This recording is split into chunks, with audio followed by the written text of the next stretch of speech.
Hello students and welcome back to Geography 3 World Regional Geography. This is our first content module where we focus on a specific world region, and for this week, week 3, we are focusing on Europe. So we're going to start our whirlwind of global regions with Europe. First, I want to focus on the physical geography of Europe. This is the first part that we start with.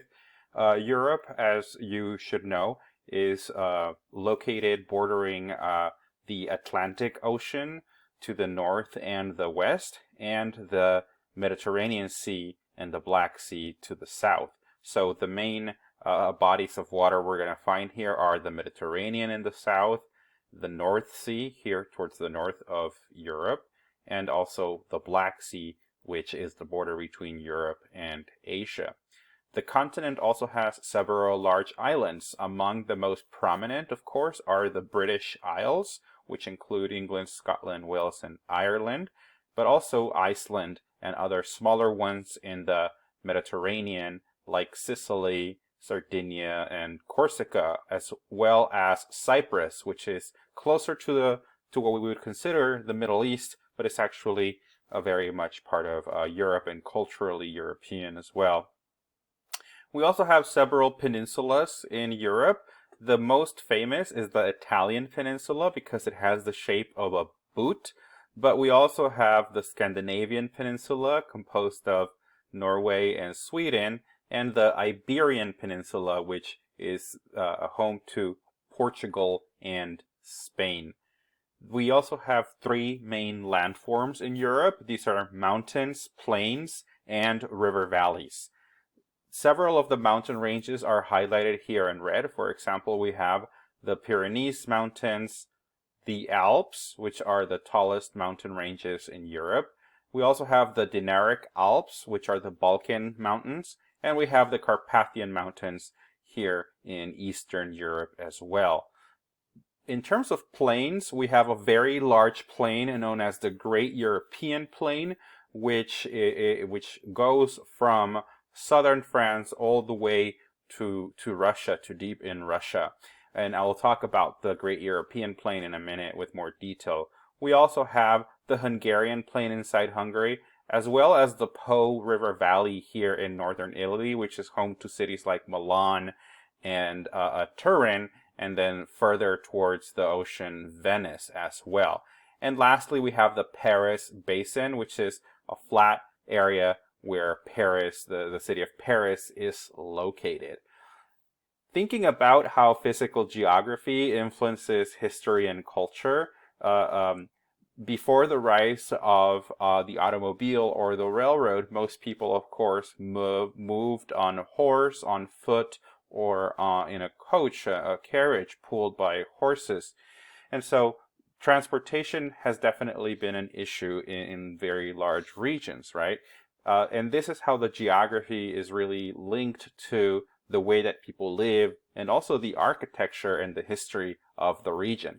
For example, the European Plain, the Great European Plain, is known as the Great European Plain because it's a very large plain that sweeps from southern France all the way to the Urals Mountains. This is also known as Invasion Highway because it's a flat region where we have seen a lot of different invasions. For example, Mongol invasions coming in from the east into Europe, right, proceeded through the Great European Plain. Germany's invasions during World War I and World War II to its neighbors also happened through the Great European Plain. Napoleon's invasions in the 19th century to Russia went through Northern Europe. So this is also known as Invasion Highway for that reason, and it has really shaped the architecture. We see that defensive cities, for example, here in the plains, usually had star fortifications or moats as well for defensive purposes.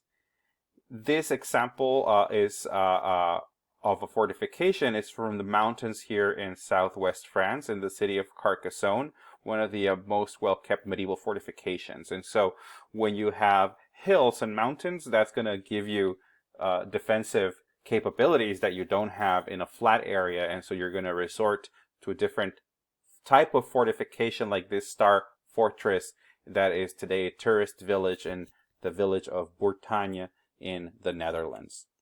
Continuing with the physical geography, I want to mention briefly the Gulf Stream, which is a very important current as part of the global currents that move water in the global conveyor belt. The Gulf Stream is very important for Europe because it allows Europe to have milder climates than we have here in North America. Comparing, for example, the city of Montreal in winter versus the city of Paris in winter, we have a considerable difference because the Gulf Stream moves warm water from the equator in the Caribbean into Northern Europe. And so the winter in Paris, even though it is in a similar latitude as Montreal, is not as harsh. In Montreal, we get a lot of snow, a lot more snow, certainly much more than you would see in Paris. And winters are also considerably longer. So the Gulf Stream is very important for Europe because the milder climate also give Europe better, longer growing seasons for food and agriculture, and also cheaper electricity bills as well. And so with global warming, we are concerned that the continual melting of glaciers might be slowing down the Gulf Stream, and that might be bringing in less warm waters to the North Atlantic. So it's something important for us to keep in mind. There is a very delicate balance for large currents like the Gulf Stream to work between salt water and fresh water, and also temperatures. This is part of what is known as the global conveyor belt, which is powered by thermohaline circulation and global wind currents. So thermohaline basically means salt water and temperatures, and this is a global conveyor belt that exists across the world, and that we know is moving water very slowly but surely. Water is there's a shift between cold water and warm water. Okay, so that's it for this section on the physical geography of Europe. In the next section, I will cover history and culture.